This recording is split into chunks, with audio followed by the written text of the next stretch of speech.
नमस्कार साथियों, आपका अपने चैनल आभा नगरी क्लासेज में हार्दिक स्वागत, अभिनंदन। आज हम जो त्रिभुज में 2 नंबर का क्वेश्चन बनता है माध्यमिक शिक्षा बोर्ड में, उसके बारे में पढ़ेंगे। तो देखिए किस प्रकार के जो महत्वपूर्ण क्वेश्चन हो सकते हैं वो सीखेंगे। पिछले पार्ट के अंदर एक एक नंबर के जो नंबर क्वेश्चन थे वो सीखे थे, प्रमेय के आधार पे थे। आज सिद्ध करने के आधार पर है और इसके बाद में एक वीडियो और बनाएंगे छोटा। तो देखिए क्या सिद्ध करना है आपको। सिद्ध कीजिए कि एक समचतुर्भुज की भुजाओं के वर्गों का योग उसके विकर्णों के वर्गों के योग के बराबर होता है। तो हमें समचतुर्भुज बनाना है पहले। तो समचतुर्भुज बनाते हैं। ये समचतुर्भुज की आकृति है। समचतुर्भुज में क्या विशेषता होती है? चारों भुजाएं समान होती है। चारों भुजाएं समान होती है, ठीक है। तो इसको नाम दे दिया ABCD। ये चारों भुजाएं समान है और ये बीच में मान लो इसका विकर्ण है जो O बिंदु पर प्रतिच्छेद करता है। तो देखिए जैसे प्रश्न कह रहा है वैसे हम लिखेंगे ताकि सिद्ध करने में आसानी होगी। समचतुर्भुज की चारों भुजाओं का योग यहां लिख देते हैं, सिद्ध करना है। सिद्ध करना है, क्या सिद्ध करना है? चारों भुजाओं के वर्गों का योग, इन चारों के वर्गों का योग करना है भुजाओं के। इसमें कौन कौन सी भुजा है? AB का स्क्वायर प्लस BC का स्क्वायर प्लस CD का स्क्वायर प्लस AD का स्क्वायर। ये किसके बराबर है? किसके बराबर है ये? उसके विकर्णों के वर्गों के योग के बराबर। इसमें विकर्ण कौन कौन से हैं? AC विकर्ण है, इसका स्क्वायर प्लस BD इसका स्क्वायर, इसके बराबर हमें ये सिद्ध करना है। और हमें एक ये भी बात ध्यान में है, क्या ध्यान में है कि जो इनके विकर्ण हैं, समचतुर्भुज के विकर्ण समकोण पर समद्विभाजित होते हैं। तो इसका मतलब क्या हुआ? AC विकर्ण है, AC विकर्ण, विकर्ण AC, ये इसके हम 2 टुकड़े करते हैं। तो इसमें क्या है? विकर्ण AC है वो किसके बराबर है? OA OC इनके बराबर है, ठीक है। और इसी प्रकार विकर्ण BD किसके? BD के क्या टुकड़े हो सकते हैं? BO बराबर OD। और इनका कारण क्या है? इनका कारण है समचतुर्भुज के विकर्ण समकोण पर समद्विभाजित होते हैं, ठीक है। अब हमें जो सिद्ध करना है वो लिख लेते हैं। देखिए उपपत्ति,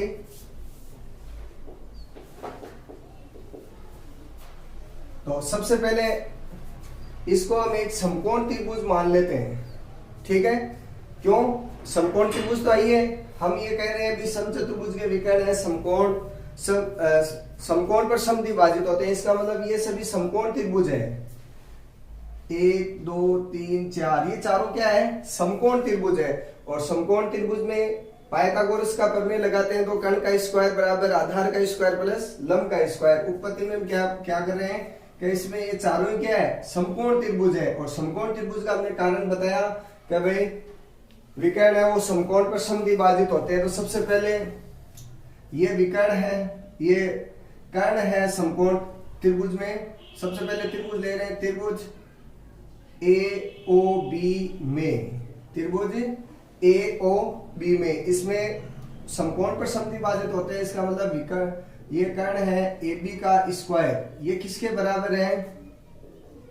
AO का स्क्वायर प्लस OB का स्क्वायर। ये समीकरण 1 है, ठीक है। इसी प्रकार दूसरा ले रहे हैं।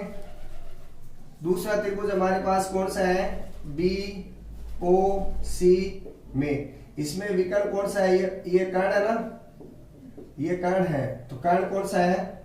BC का स्क्वायर बराबर BO का स्क्वायर प्लस OC का स्क्वायर। ये समीकरण 2 हो गया। अगला त्रिभुज हमारे पास COD में, ये सभी क्या है? समकोण त्रिभुज है। क्या है? समकोण त्रिभुज है। और क्यों है इसका कारण अभी बताया हमने। तो इसमें क्या हो जाएगा? CD का स्क्वायर बराबर ओ सी का स्क्वायर प्लस ओ डी का स्क्वायर, ये समीकरण हो गया 3। आगे आगे समकोण त्रिभुज कौन सा है? चौथा, ए त्रिभुज ए ओ डी में, इसमें क्या हो जाएगा? एडी का स्क्वायर बराबर ए ओ का स्क्वायर प्लस ओ डी का स्क्वायर, ये समीकरण हो गया 4। अब चारों समीकरण हो गया। देखिए इधर वाले सभी मान हमारे पास आ गए, तो हम क्या करें? इनको जोड़ में है तो इनको भी जोड़ लें। तो हम क्या लिखेंगे? समीकरण 1 2 3 4 इनको जोड़ देते हैं। समीकरण 1 2 3 व 4 को जोड़ने पर, 4 को जोड़ने पर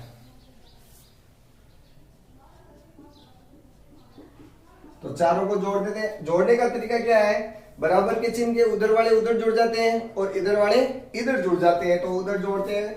तो ये वाला देखिए, यहां से शुरू करते हैं ए से, तो ए बी का स्क्वायर प्लस बी सी का स्क्वायर प्लस सी डी का स्क्वायर प्लस ए डी का स्क्वायर बराबर, इधर वाले इधर जोड़ देते हैं, ए ओ का स्क्वायर प्लस ओ बी का स्क्वायर प्लस ओ बी का स्क्वायर प्लस ओ सी का स्क्वायर प्लस ओ सी का स्क्वायर प्लस ओ डी का स्क्वायर। देखिए सभी आ गए क्या? 1 2 3 4 5 6, अभी 2 रह गए, और प्लस ओ डी का स्क्वायर प्लस ए ओ का स्क्वायर। ठीक है, हो गया 8, 2 4 6 8। अब इधर वाले में तो हमारे कोई समस्या नहीं है जैसे आ जाएंगे। इधर वाले देखते हैं, देखो ए ओ और ए ओ, ए ओ का स्क्वायर 2 ए ओ स्क्वायर हो गया, 2 ए ओ स्क्वायर। इसी प्रकार बी ओ और बी ओ यानी 2 बी ओ का स्क्वायर प्लस सी ओ और सी ओ, ओ सी सॉरी ओ सी का स्क्वायर यानी ये भी 2 है, प्लस 2 ओडी ओडी ओडी का स्क्वायर। ठीक है, अब यहां देखिए एओ और बीओ, यहां देखिए एओ, एओ किसके बराबर है? ओसी के बराबर है। तो ओसी वाला है उसको आप एओ के रूप में लिख सकते हैं। जो एओ है ओसी के बराबर है तो आप इसको एओ भी लिख सकते हैं। क्यों? क्योंकि हमने सबसे पहले ये बात बताई है कि भाई जो सम चतुर्भुज उसके विकर्ण समकोण पर समद्विभाजित होते हैं, तो एओ और सीओ ये बराबर है। तो देखिए 2AO स्क्वायर या सीओ, ओसी या सीओ ओसी लिख सकते हैं, प्लस 2 इसकी जगह तो वापस ये एओ ही लिखा जा रहा है, और बीओ 2BO स्क्वायर, बीओ किसके बराबर है? ओडी। तो ओडी है ना, ये ना ओडी, इसकी जगह हम क्या लिख दें? 2BO लिख सकते हैं, 2BO का स्क्वायर। अब देखिए 2 2 4 4AO स्क्वायर प्लस इसी प्रकार 4BO स्क्वायर। ठीक है, यहां तक समझ आ गया।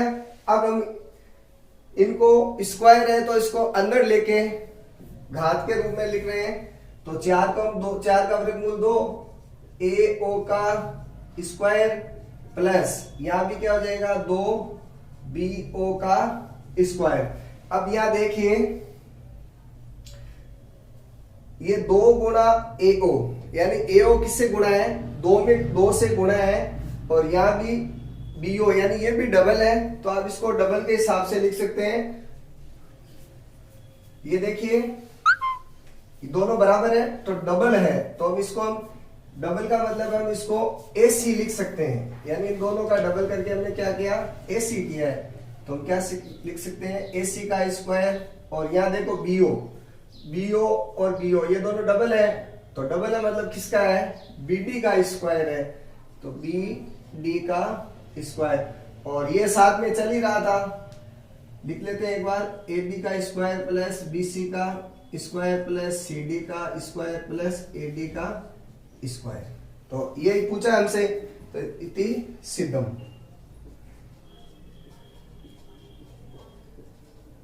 तो समझ में आ गया होगा, एकदम सिंपल सा क्वेश्चन था।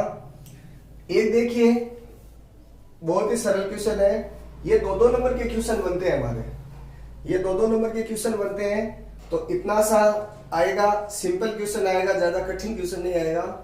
इसमें देखिए आकृति में एल एम समांतर है सी डी। देखिए एल एम का है ये वाली रेखा, एल एम समांतर है बी सी, बी सी या सी बी एक ही बात है। एल एन ये वाली रेखा एल एन सी डी के इसके समांतर है।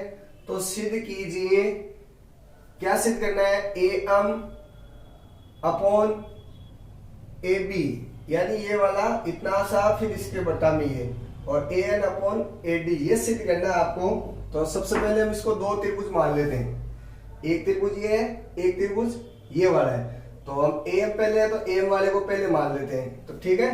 तो त्रिभुज ए बी सी में, तो अभी हमने पिछले पार्ट में जो आधारभूत प्रमेय पढ़ा था, आधारभूत प्रमेय में क्या है, यदि किसी त्रिभुज में एक भुजा के समांतर खींची गई रेखा त्रिभुज की 2 अन्य भुजाओं को समान अनुपात में काटती है, ठीक है ना, ये इसको आधारभूत प्रमेय कहते हैं। तो इसका मतलब क्या हुआ, A M upon M B, A M upon M B, ये किसके बराबर होगा, A L upon L C, ठीक है।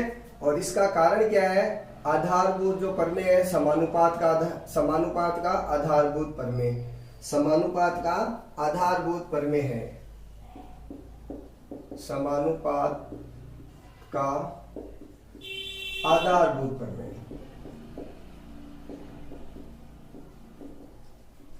जो हमने इससे पहले वाले पार्ट में पढ़ा था। इसके बाद में ये अपने एक समीकरण है, इसी प्रकार दूसरा ले रहे हैं।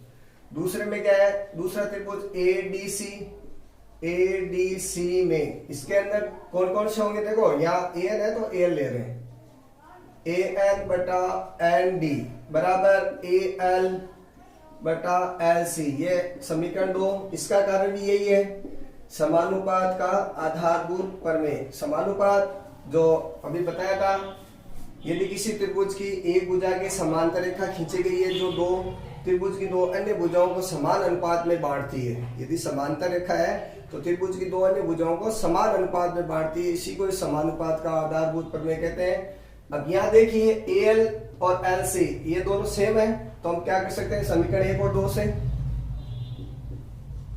समीकरण 1 व 2 से।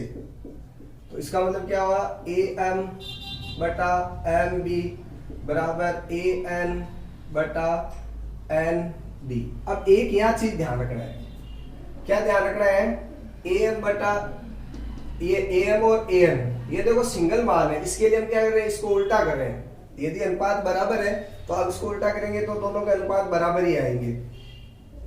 तो एम बी बटा ए एन बराबर एन डी बटा ए एन। यहां तक समझ आ गया। अब हम क्या कर रहे हैं, दोनों पक्षों में एक एक जोड़ रहे हैं, दोनों पक्षों में एक जोड़ने पर, तो दोनों में जोड़ रहे हैं, वो अभी पता चल जाएगा क्यों जोड़ रहे हैं। एम बी बटा ए एम प्लस 1, इसी प्रकार एन डी बटा ए एन प्लस 1। अब देखिए इनके लसपे लेते हैं, तो यहाँ 1 है, यहाँ भी 1 है, तो लसपे क्या आ जाएगा, ए एम, या ए एम का ए में भाग चला गया, क्या बच गया, एम बी प्लस, यहाँ इसका भाग 1 बार गया, ये ए एम बार गया, ए एम 1 से गुणा होगा तो ए एम, इसी प्रकार ए एन तो एन डी तो हो जाएगा और प्लस ए एन, ठीक है। अब यहां देखिए एम बी और ए एम बी का है, देखिए एम बी और ए एम, ये किसके बराबर है, ए बी के बराबर है। ये किसके बराबर है, ए बी के बराबर है, ए बी के बराबर है। और ये AM है ये। इसी प्रकार ND और AN, ND और AN इन दोनों को जोड़े तो ये क्या आ गई रेखा, AD आ गई, AD बराबर AN। तो हमें देखो क्या सिद्ध करना है, AN नीचे है, ऊपर है AM और हमारे यहाँ नीचे है, तो हम इसको वापस उल्टा कर देते हैं। तो उल्टा करेंगे तो क्या आ जाएगा, AM बटा AB बराबर AN बटा AD इति सिद्धम। एकदम सिंपल से दो क्वेश्चन है, दो नंबर के महत्वपूर्ण क्वेश्चन है, मोस्ट क्वेश्चन है, जो हमें परीक्षा में 2 में से 2 नंबर दिला सकते हैं। मैं आपसे उम्मीद करता हूं आप इन प्रश्नों को ध्यान से देखें, जिसके आधार पर पूछा जाता है कि इसके भुजाओं का अनुपात क्या होगा या इनका क्षेत्रफल का अनुपात क्या होगा। तो पर मैं लिख देता हूं, वैसे पिछले पार्ट में लिखा हुआ है, क्या लिखा हुआ है, समरूप त्रिभुजों के क्षेत्रफल का अनुपात उनके संगत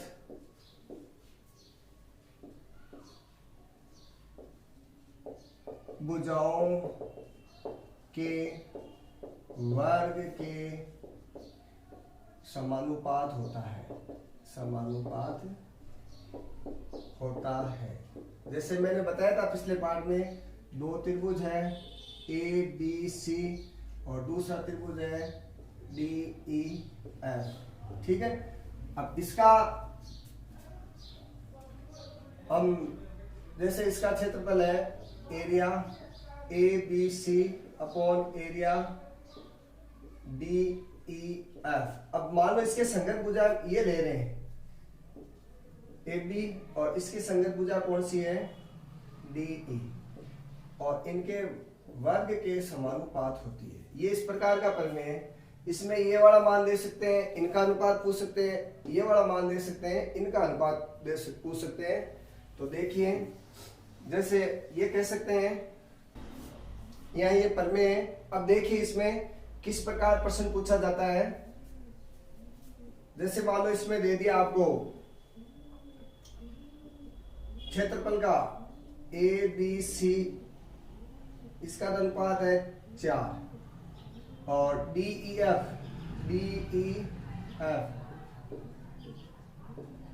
एरिया इसका है 9।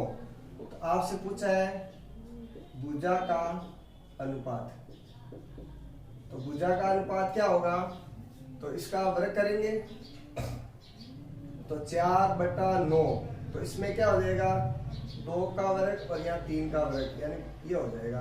तो इनका अनुपात क्या हो गया, भुजाओं का अनुपात 2:3 हो जाएगा। और इसी प्रकार भुजाओं का अनुपात दे रखा है और त्रिभुज के क्षेत्रफल का अनुपात ज्ञात करना है, तो हम ये वर्गमूल उधर चला जाएगा और उनका वर्गमूल निकालेंगे। ये 1 नंबर का क्वेश्चन डेफिनेटली परीक्षा के अंदर आएगा। तो मैं आपसे उम्मीद करता हूँ आप इन प्रश्नों को विशेष देखें, क्योंकि आपको बोर्ड परीक्षा में 4 में से 4 नंबर दिला सकते हैं। और कोशिश करेंगे 2 क्वेश्चन और अच्छे करने के लिए। तब तक के लिए आप इन सभी को तैयार करें। आप इन प्रश्नों को ध्यान से देखें। आपको परीक्षा के अंदर इस प्रश्नावली से संबंधित जो महत्वपूर्ण प्रश्न बनते थे वो हमने किए हैं, और भी महत्वपूर्ण क्वेश्चन होंगे वो और कराएंगे। तो मैं आपसे उम्मीद करता हूँ आपके ये प्रश्न समझ में आए हैं। आप मेरे चैनल को लाइक, शेयर और सब्सक्राइब कीजिए। धन्यवाद।